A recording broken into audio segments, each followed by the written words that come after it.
Since its discovery some 500 years ago, the Grand Canyon in Arizona has been a sight that has stunned humanity with its majesty. Now, the major tourist destination is also an important site for archaeological research for what is assumed ancient American history. But what many people don't know is that hidden within the caves of this incredible landmark lies evidence of none other than the ancient Egyptians, who existed some 12,000 kilometers away. What makes this groundbreaking discovery even more important was that it was discovered over a century ago and hidden by the authorities. Teotihuacan, located in the highlands of central Mexico, is one of the world's most impressive archaeological sites. Few cities in the world have been considered worthy of being inhabited by gods, who are accustomed to occupying loftier realms than those peopled by mere mortals. This one book shows you that.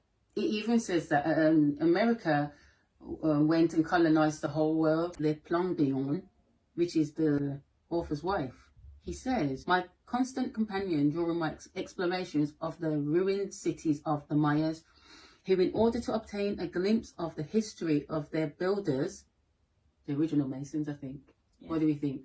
The pyramid makers. What was the date that you said? Oh, well, it was made in 1896, but... Because the Rothschilds came in 1858, the first Jewish... Well. So page 35 from this book, this is online. The reading of the Maya inscriptions and books, among other very interesting subjects, reveals the origin of many narratives that have come down to us as traditions in the sacred books of various nations, and which are regarded by many as inexplicable myths. For instance, we find in them the history of certain personages who, after their death, became the gods are most universally revered by the Egyptians, Isis and Osiris, whose earthly history, related by Wilkinson and other writers who regarded it as a myth, corresponds exactly to that of Queen Mu. So these are real people who have been put into stories. And her brother/husband. Yeah, okay, we never heard that. Prince Ko, whose charred heart was found by me, preserved in a stone urn, in his, or maybe his actual heart, in his mausoleum at Chichen Itza. Osiris, we are told, was killed by his brother through jealousy and became his murderer, Cain and Abel. You hear it there? Wished to seize the reins of the government. He made war against the widow, his own sister, who he came to hate bitterly after having been madly in love with her. Yeah, that makes sense. That's why you shouldn't be on the incest, because no. Do you think it was actually sometimes to say sister and it doesn't mean that? No. Okay, maybe, but who knows? Yeah. Okay. In these same books, we learn the true meaning of the tree of knowledge in the middle of the garden, of the temptation of the woman by the serpent offering her a fruit. Now, you know that the Amarukans are called Nagas, which are serpents. Niggers, that's where the term niggers come from. Nagas. In these same books, we learn the true meaning of the tree of knowledge in the middle of the garden, of the temptation of the woman by the serpent offering her a fruit. This offering of a fruit as a declaration of love, which was common occurrence in everyday life of the Mayas, Egyptians and Greeks, losses all the seeming incongruity it presents in the narrative of Genesis for lack of a word of explanation. But this shows how very simple facts have been, and still are, made use of by crafty men, such as the high priest Hilkiah, to devise religious speculations. Here we go with this high priest.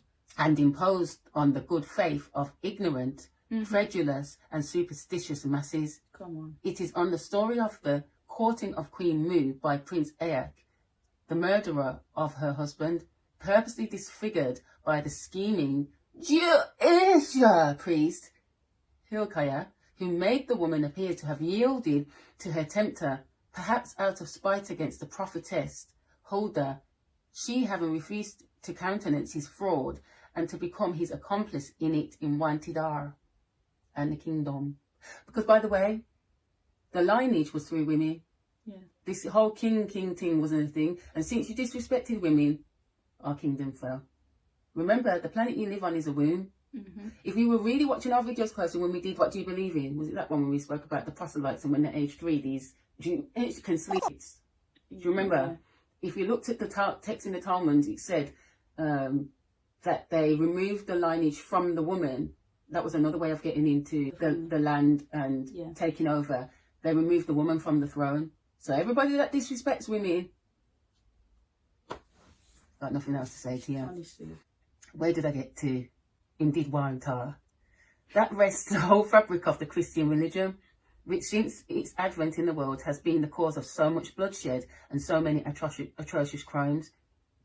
In these Maya writings, we also meet the solution of the much mooted question among modern scientists, the existence, destruction and submergence of a large island in the Atlantic Ocean, as related by Plato in his Timaeus and Critias, in consequence of earthquakes, volcanic eruptions, of this dreadful cataclysm in which perished 64 millions of human beings. 4 different authors have left descriptions in the Maya language. 2 of these narratives are illustrated, that contained in the Triano MS, the other in the Codex Cortesianus. The third has been engraved on stone in relief and placed for safekeeping in a room in a building at Chichen, where it exists today, sheltered from the action of the elements and preserved for the knowledge of the coming generations. The fourth was written thousands of miles from Mayak in Athens, the brilliant Grecian capital, in the form of an epic poem in the Maya language, each line of said poem formed by a composed word in the name of one of the letters of the Greek alphabet. I don't know why would it be in Greek, unless I mean original, because that doesn't make sense. Rearranged as we have it 403 years before the Christian era, under the archonship of Euclides. So I think you should read that book, because you'll realise a lot of the stuff that we believe in and we're confused by and that we swear by is being made up. In today's Crunch, we're going to explore this profound discovery and why the government still keeps this secret under tight security.